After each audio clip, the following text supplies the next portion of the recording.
ఈ రాష్ట్రంలో 84 లక్షల టన్నుల చెత్తను కూడా కూటమి ప్రభుత్వానికి అందించిన దౌర్భాగ్యపు ప్రభుత్వం జగన్మోహన్ రెడ్డిది అని మంత్రి ఆనం రామనారాయణ రెడ్డి నిప్పులు చెరిగారు. ఈ సందర్భంగా ఆయన మాట్లాడుతూ గత వైసీపీ పాలనలో అప్పులు కుప్పగా ఈ రాష్ట్రాన్ని మార్చి 10,50,000 కోట్ల రూపాయలు అప్పుల భారంతో పాటు ప్రతి సంవత్సరానికి వడ్డీగా 1,40,000 కోట్ల రూపాయల భారాన్ని కూటమి ప్రభుత్వానికి గత వైసీపీ ప్రభుత్వం అప్పగించింది కాక ఈ రాష్ట్రంలో 84 లక్షల టన్నుల చెత్తను కూడా కూటమి ప్రభుత్వానికి అప్పగించిన దౌర్భాగ్యపు గత ప్రభుత్వం జగన్మోహన్ రెడ్డిది అని మంత్రి ఆనం రామనారాయణ రెడ్డి తీవ్రంగా విమర్శించారు.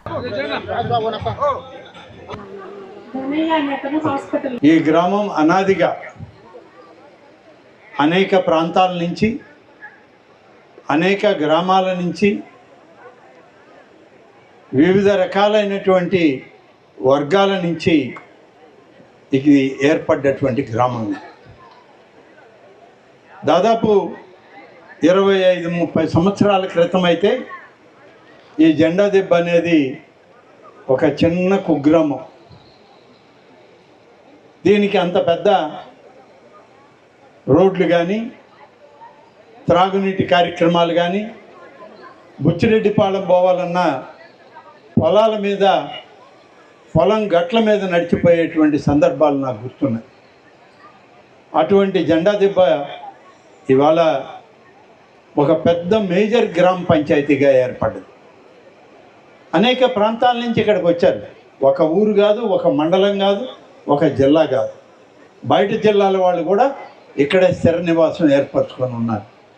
కారణం అక్కడి నుంచి వచ్చాక ఇక్కడ దగ్గర వ్యవసాయ పనులు కానీ దగ్గర బుచ్చిరెడ్డిపాలెం లాంటి మండల కేంద్రం కానీ ఇవన్నీ ఉండడంతో ఇక్కడ కొంత స్థలం సేకరించుకొని ఆ స్థలాల్లో ఇళ్ళు కట్టుకోవడం, ఆ ఇళ్లలో చాలామంది ఇక్కడ వేల సంఖ్యలో ఇవాళ ఇక్కడ ఉండడం జరుగుతుంది.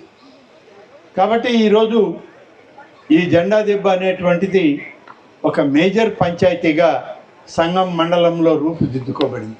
ఇవాళ కేవలం ఒక ఎన్టీఆర్ పెన్షన్లే కాదు, తల్లికి వందనం చెప్పాం. తల్లికి వందనం అంటే పుట్టిన బిడ్డకి బడికి వెళితే స్కూల్లో చదువుకుంటే జూనియర్ కాలేజీ వరకు వాళ్ళకి ప్రభుత్వం నుంచి 15,000 రూపాయలు ఒక్కొక్క బిడ్డకి ఆ తల్లి బ్యాంక్ అకౌంట్లో వేస్తామని చెప్పాం. ఎందరు బిడ్డలు అనేది లెక్క చూస్తే పోయిన ప్రభుత్వం ఒక్క బిడ్డకే ఇచ్చింది. ఇవాళ కూటమి ప్రభుత్వం ఎందరు బిడ్డలున్నా అందరికీ ఇస్తామని చెప్పాం. ఇప్పుడు 2, 3, 4, 6 దానికి లెక్క లేదు. ఎందరు బిడ్డలు ఆ తల్లికి ఉన్నా ఆ తల్లి అకౌంట్లో అందరి బిడ్డల పేరుతో బడికి పోయేటువంటి బిడ్డలు జూనియర్ కాలేజీ వరకు ఆ బిడ్డలకు ఒక్కొక్కరికి 13,000 రూపాయలు వాళ్ళ బ్యాంక్ అకౌంట్కి ఇచ్చాం. మిగిలిన 2,000 రూపాయలు వాళ్ళు ఏ స్కూల్లో చదివితే, ఏ జూనియర్ కాలేజీలో చదివితే ఆ ప్రిన్సిపల్ అకౌంట్కి 2,000 రూపాయలు పెట్టి ఆ డబ్బు అక్కడ స్కూల్ బాగు చేసుకోవడానికి, అక్కడ ఉన్నటువంటి టాయిలెట్లు బాత్రూమ్లు క్లీన్ చేసుకోవడానికి, పరిశుభ్రమైన వాతావరణంలో ఆ పేద వర్గాల బిడ్డలకి మంచి చదువులు చెప్పడానికి ఈ యొక్క తల్లికి వందనం ఉపయోగపడాలని చెప్పి ప్రతి బిడ్డ పేరుతో ఆ తల్లి అకౌంట్లో 13,000 రూపాయలు జమ చేస్తూ ఉంది ఈ ప్రభుత్వం. ఈ సంవత్సరం చేశాం, పోయిన సంవత్సరం చేశాం. ఈ సెలవులు, వేసవి సెలవులు అయిపోతే మళ్ళీ బళ్ళు తెచ్చే రోజుకి ఆ తల్లుల అకౌంట్లోకి డబ్బు జమ చేస్తుంది తల్లికి వందనం పేరుతో. ఒకే రోజు దాదాపు 10,090 కోట్ల రూపాయలు మీ తల్లుల పేర్లతో బ్యాంకులకి, మీ అకౌంట్ల పేరుకి ఇవాళ ఇచ్చిన ప్రభుత్వం ఈ కూటమి ప్రభుత్వం అని చెప్పి మనం చేస్తుంది. మీకు ఎందరు బిడ్డలు ఉన్నా సరే మీరు రిజిస్టర్ చేసుకుంటే ఆ బిడ్డల చదువులకి తోడుగా నిలబడేటువంటి ప్రభుత్వం ఇవాళ మన కూటమి ప్రభుత్వం. ప్రతి ఇంటికి కొళాయి ఇస్తాం, ఆసుపత్రి పెడుతున్నాం. మీ పిల్లలకి ఇక్కడ చదువుకున్న డబ్బే, బయటికి వెళ్ళి చదువుకున్న డబ్బే. చదివించండి, పిల్లలకి మంచి భవిష్యత్తు ఇవ్వండి. కాబట్టి ఈవేళ ఇన్ని రకాలుగా చేసి 9,63,44,000 రూపాయలు ఈరోజు జెండా దెబ్బ గ్రామ పంచాయతీలో సంక్షేమ కార్యక్రమాలకి ఇప్పటి వరకు ఖర్చు పెట్టింది ప్రభుత్వం. ఇన్ని కోట్ల రూపాయలు ఎప్పుడైనా విన్నామా, కన్నామా? అసలు ఎవడైనా వచ్చి మన ఊరికి వచ్చి మీ ఇంటి దగ్గరికి వచ్చి ఎవడైనా ఓ 10 రూపాయలు నేను ఇచ్చి ఇదిగో ఇక్కడ రోడ్డు వేసా, ఇక్కడ సిమెంట్ చల్లా, లేకుంటే ఇక్కడ ఒక పైప్ లైన్ వేసా, ఒక బోర్ వేసా అని చెప్పిన దాఖలాలు ఉన్నాయి? లేవు. ఇది ఈనాడు తెలుగుదేశం ప్రభుత్వం, భారతీయ జనతా పార్టీ, జనసేన నాయకత్వాల్లోని కూటమి నాయకుడిగా, ముఖ్యమంత్రిగా చంద్రబాబు నాయుడు గారు, ఉప ముఖ్యమంత్రిగా పవన్ కళ్యాణ్ గారు ఇన్ని రకాల అభివృద్ధి కార్యక్రమాలను చేపట్టి, ఇది ఒక జెండా దెబ్బ గ్రామమే కాదు, మొత్తం రాష్ట్రంలో ప్రతి గ్రామానికి ఈ రకమైన మేలు జరగాలి. కాకుంటే ఒక గ్రామం ముందు, ఒక గ్రామం వెనక, అంతే తప్ప ప్రతి గ్రామానికి. ఈరోజు మరొక రోడ్డు కూడా మంజూరైంది ఈ సంగం మండలంలో, చెన్నవరప్పాడు రోడ్డు. అది ఎప్పుడో వేసిన రోడ్లు, దానికి అప్పుడప్పుడు పలుకులు గెలుకులుగా తారుపోతేస్తూ ఉంటారు. ఇవాళ R&B మంత్రి గారు చెప్పారు, ఆ రోడ్డు కూడా మొత్తం చెన్నవరప్పాడు వరకు పరిశుభ్రమైనటువంటి రోడ్డు వేయడానికి దాదాపు 2 కోట్ల రూపాయలు, 1,80,00,000 మంజూరు చేశాం. దాన్ని కూడా టెండర్లు పిలుస్తున్నాం, దాన్ని కూడా మీరు దగ్గర ఉండి మీ గ్రామాల్లో ఈ రోడ్లు, మంచి రోడ్లు వేయించండి అని చెప్పి జనార్దన్ రెడ్డి మినిస్టర్ గారు చెప్పడం.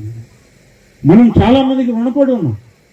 ఇవాళ నేను మీకు ఎలా రుణపడ్డాను, మీరు నేను అందరం కలిపి చాలామంది మంత్రులకు రుణపడి ఉన్నాం. భారతీయ జనతా పార్టీ నుంచి వచ్చినటువంటి medical and health minister Satyakumar Yadav గారు 27 లక్షల రూపాయలతో నిలిచిపోయినటువంటి ప్రాథమిక ఆరోగ్య కేంద్రానికి నిధులు ఇచ్చారు. అలాగే పవన్ కళ్యాణ్ గారు ఇప్పటికే 2,22,00,000 రూపాయలతో ఈరోజు సిమెంట్ రోడ్లు ఇవ్వడమే కాదు, R&B మంత్రి గారు మరొక 1 కోటి రూపాయల పైన ఇచ్చి ఇక్కడ ఉచ్చిరెడ్డిపాలెం నుంచి మెయిన్ రోడ్డు అంతా కూడా పూర్తి చేయమన్నారు. అలాగే మరొక రోడ్డు మంజూరు కావాలని అడిగితే దాన్ని కూడా 1,04,40,00,000తో అన్నారెడ్డిపాలెం రోడ్డుకి కనెక్షన్ వచ్చే విధంగా ఆ రోడ్డు నిర్మాణం.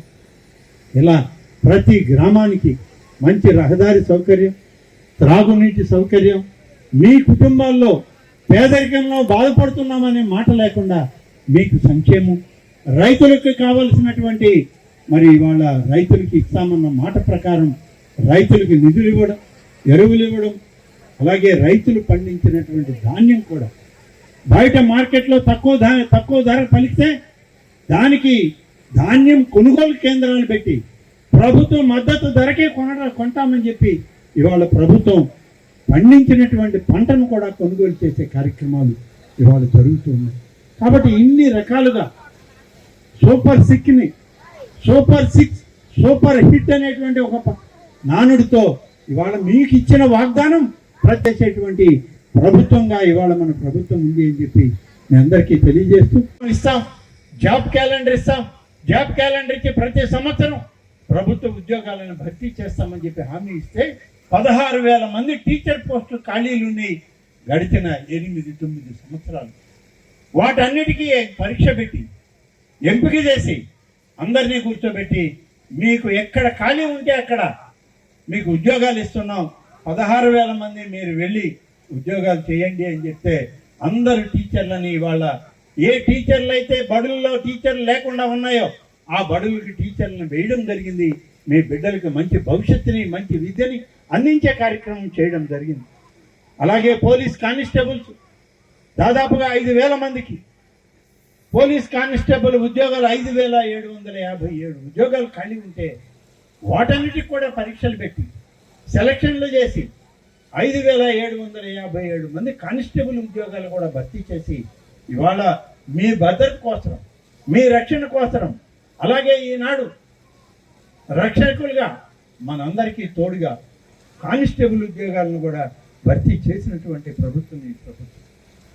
దాదాపుగా ఇవాళ అంగన్వాడీ కార్యకర్తలు, అలాగే రోడ్లు, అనేక రకాలుగా కార్యక్రమాల్ని ఇవాళ చేస్తూ వస్తున్నాం. ఇవన్నీ మనం చేస్తూ ఉంటే ఇంకొక బాధ్యత పోయిన వైసీపీ ప్రభుత్వం మనకి ఇచ్చిపోయింది. 2 కార్యక్రమాలు ఇచ్చారు వాళ్ళు. ఏంటంటే మనకి వాళ్ళు పోతూ ఈ ప్రభుత్వానికి ఇచ్చినటువంటి మొదటిది 10,50,000 కోట్ల రూపాయల అప్పు మనకు ఇచ్చిపోయారు. 10,50,000 కోట్ల రూపాయల అప్పు, 1 కాదు 2 కాదు. దానికి సంవత్సరానికి ఎంత వడ్డీ కట్టాలంటే 1,40,000 కోట్ల రూపాయలు వడ్డీ కట్టాలి బ్యాంకులు. ఇది వాళ్ళకి మనకి ఇచ్చినటువంటి బహుమానం. 5 సంవత్సరాలు ఆయన పరిపాలన చేసి దాదాపుగా 11 లక్షల కోట్ల రూపాయలు అప్పు ఇచ్చి ప్రతి సంవత్సరం ఈ అప్పు నువ్వు కట్టుకో, 1,40,000 కోట్ల రూపాయలు వడ్డీ కట్టుకో అని చెప్పి ఆ పెద్ద మనిషి ఈ ప్రభుత్వానికి అప్పచెప్పిపోయారు. మరి ఆయన రోడ్లు వేసాడా? మీరు 5 సంవత్సరాలు అడిగారు, ₹1 పెట్టి ఒక సిమెంట్ రోడ్డు వేయలా, లేదు ఒక గ్రామానికి మంచినీళ్ళు ఇచ్చి ఒక ఇంటికి కొళాయి ఇచ్చాడా? ఇవ్వలేదు.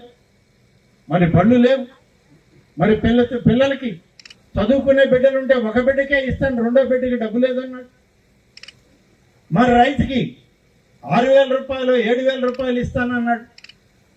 మరి ఇవన్నీ మార్పు చేసి ఇవాళ ఉన్నటువంటి తెలుగుదేశం కూటమి ప్రభుత్వం చంద్రబాబు నాయుడు అధికారంలోకి వచ్చాక ఇన్ని రకాలుగా పెంచి ఇస్తుంది. వాళ్ళు ఇచ్చిన అప్పు కట్టుకుంటున్నాం, వాళ్ళు కట్టాల్సిన వడ్డీ మనమే కడుతున్నాం. కానీ మీకు ఇచ్చిన హామీ మేరకు ఈ ప్రభుత్వం పనిచేస్తాము. ఇన్ని రకాలుగా ఇబ్బందులు ఉన్నా ఇంకా ఒకటి వదిలిపెట్టిపోయాడు ఆయన, పోతా మీ గ్రామాల్లో కూడా ఉంటుంది. 84 లక్షల టన్నుల చెత్త ఇచ్చిపోయాడు ఈ రాష్ట్రంలో. 84 లక్షల టన్నులు, 1 కాదు 2 కాదు. ఒక 10 కేజీల చెత్త మీ ఊర్లో ఉంటేనే ఈ ప్రభుత్వం ఏంది, ఇది చెత్త ప్రభుత్వం, మా వీధులు చూడడం లేదు, మా చెత్త ఎత్తడం లేదు అని మీరు తిడతారు. మీ ఇంట్లో చెత్త కూడా రోడ్లో మీరే పోస్తారు. ఇటువంటి పోసినవి ఎత్తకుండా నిలిపేసినవి 5 సంవత్సరాల్లో జగన్మోహన్ రెడ్డి గారు మీకు మాకు ఇచ్చిపోయినటువంటి బహుమానం ఏంటంటే 84 లక్షల టన్నుల చెత్త ఈ రాష్ట్రంలో వదిలిపెట్టిపోయారు. ఇవాళ మొదలు పెట్టాం. సంవత్సరంన్నరగా మేము చేసేటువంటి ఫలితం వల్ల ఈ 84 లక్షల టన్నుల చెత్త ఇప్పటికీ 45 లక్షల టన్నుల చెత్తను తొలగించగలిగాం. దాన్ని వివిధ రకాలుగా మన గ్రామాల నుంచి మన పట్టణాల నుంచి దూరం చేస్తుంది. మరి ఇవాళ ఈ ప్రభుత్వం వచ్చిన తర్వాత ప్రతి నెల 3వ శనివారం ప్రతి గ్రామంలో కూడా స్వర్ణాంధ్ర, స్వచ్ఛాంధ్ర అనేటువంటి ఒక కార్యక్రమం కింద చెత్త లేకుండా చేయాలి, పరిశుభ్రమైన వాతావరణం ఉండాలి, మంచి గ్రామాలుగా మీ అన్నీ ఉండాలని చెప్పి అధికారులను పురమాయించి తెలుగుదేశం పార్టీతో పాటు జనసేన, బీజేపీ పార్టీ నాయకులను కలిపి ప్రభుత్వ అధికారులను అందరినీ సమన్వయం చేసి స్వయంగా ముఖ్యమంత్రి, ఉప ముఖ్యమంత్రి గారు, మంత్రులు అందరూ 3వ శనివారం ప్రతి నెల ఈ యొక్క గ్రామాల్లో ఈ చెత్తను తొలగించే కార్యక్రమంలో, వీధుల్ని శుభ్రపరిచే కార్యక్రమంలో, కాలువల్ని శుభ్రం చేయడానికి, మంచి ఆరోగ్యం మీకు మీ కుటుంబాల్లో మీ బిడ్డలకు ఉండేదానికి ఈ ప్రభుత్వం ఒక వారాన్ని సెలెక్ట్ చేసుకుని ఆ వారంలో అన్ని దగ్గరలో పనిచేస్తుంది. అంటే ఆ ఒక్కరోజు మేము వచ్చి చేస్తే మీదంతా పోద్దని కాదు. మేము ఒకరోజు చేస్తే మీరు 29 రోజులు కనీసం మీ ఇంటి ముందు చెత్త లేకుండా మీరు జాగ్రత్త పడతారు. ఇది ఒక ఉదాహరణకి, నిదర్శనకి ఈ ప్రభుత్వం పనిచేస్తారు. దాదాపుగా మన రాష్ట్రంలో 10 నుంచి 11 లక్షల మంది ఉన్నారు. వీళ్ళు ఎవరైనా సరే ఉచిత బస్సు ప్రయాణాన్ని వాడుకోవచ్చు. ఏ ప్రాంతానికి వెళ్ళాలన్నా ఈ ఉచిత బస్సులో వెళ్ళడానికి వాళ్ళకి అవకాశం కల్పించింది మన ప్రభుత్వం అని చెప్పి నేను మీకు మనవి చేస్తాను. ఈ విధంగా ఒకటొకటి సూపర్ 6లో భాగమైనటువంటి అనేక పథకాలను అమలు చేశాం. అమలు చేయడమే కాదు, చేస్తూ ఉన్నాం, కొనసాగిస్తూ ఉన్నామని చెప్పి నేను మీకు మనవి చేస్తా ఉన్నాను. స్వాగత శుభాకాంక్షలు.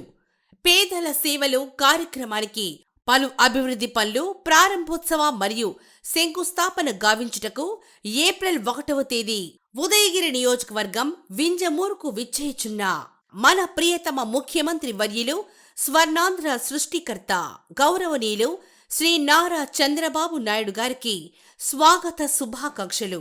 ఇట్లో మీ కాకర్ల సురేష్, ఎమ్మెల్యే, ఉదయగిరి.